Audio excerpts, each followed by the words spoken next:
One person, one laptop, an entire industry brought to its knees in a matter of hours. What happens when the walls we trust to protect us are made of paper? In the spring of 2011, a hacker who called themselves nothing more than a ghost slipped into the servers of Sony's PlayStation Network. This wasn't just a gaming platform, it was a digital fortress holding credit card numbers, addresses, and personal data for 77 million people. When Sony discovered the breach, they shut everything down for 23 days. The attack didn't just embarrass one of the world's most powerful tech companies, it changed how every corporation thought about security. It's crashing. We're losing No billions. one was safe anymore. Not governments, not banks, not the tech giants who promised our data would never fall into the wrong hands. The story began months before anyone realized something was wrong.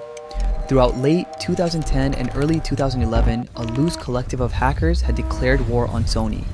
Why? Because Sony had taken legal action against people who modified their own PlayStation 3 consoles to run custom software.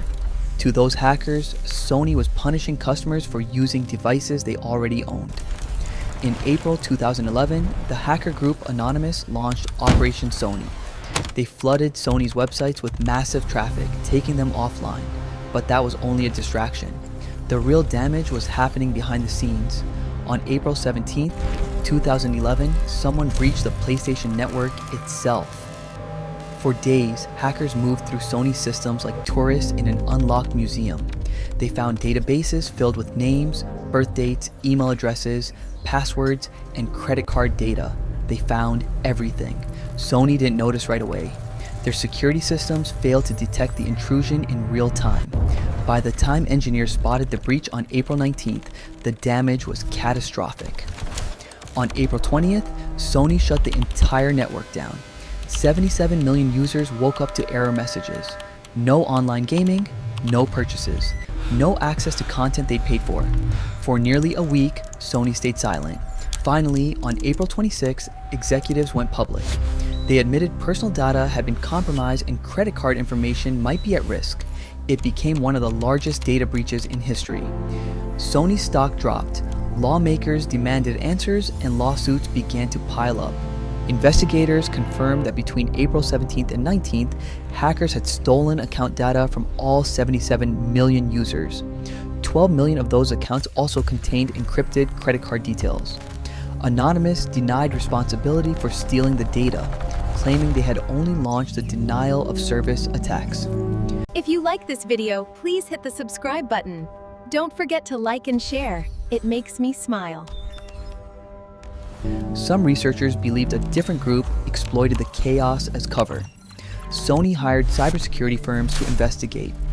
Their analysis showed that the hackers had used advanced techniques to hide their identity. Passwords were hashed but not salted, meaning they could still be cracked with enough computing power. The FBI opened an investigation involving multiple countries, but the attackers vanished without a trace. No one was ever charged for the PlayStation Network breach itself. To this day, the identity of the data thieves remains unknown. Anonymous claimed they were activists, not criminals. Others argued Sony's own weak security made it too easy for anyone to get in. Sony also faced backlash for waiting 9 days to alert users after discovering the breach. The company said it needed time to confirm the facts. Critics said those delays left millions vulnerable to fraud. Security experts later found that Sony's defenses, though present, weren't nearly strong enough for a network holding that much personal information. For millions of users, the impact was deeply personal. Parents who'd set up PlayStation accounts for their kids worried about identity theft.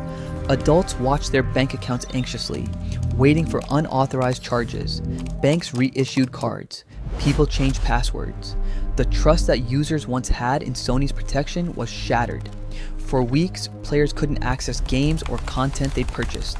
When service finally returned in mid-May, Sony offered free games and identity theft protection as a welcome back package.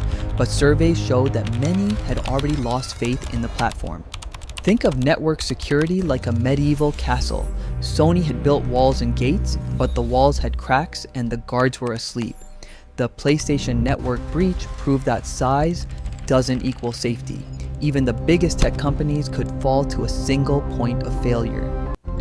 After 2011, corporations around the world began treating cybersecurity as a boardroom issue, not just an IT problem. Laws were strengthened, requiring faster public disclosure We must after enforce data these breaches. new compliance timelines Sony's immediately. costs eventually climbed data past breaches cannot $170 continue. million, covering investigations, lawsuits, and lost business. The event also blurred the line between activism and cybercrime.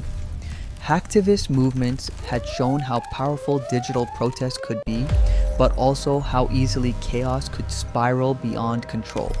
Here's what we know. Someone breached Sony's network in April 2011 and stole personal data from 77 million accounts. Sony's security failed. The company waited days before telling the public. What we still don't know: who exactly stole the data, how much was used for fraud, and whether the disaster could have been prevented. One hacker or one group proved that no company is too big to fall. The walls we trust are only as strong as the people maintaining them. Every click, every password, every piece of data we hand over exists in systems built by humans. And sometimes, those humans miss the cracks until it's too late. If you want to understand how hacking evolved from basement, hobbyists to organized cyber warfare, watch our next episode, The Rise of Ransomware, How Hackers Learned to Hold the World Hostage. Subscribe, like, share.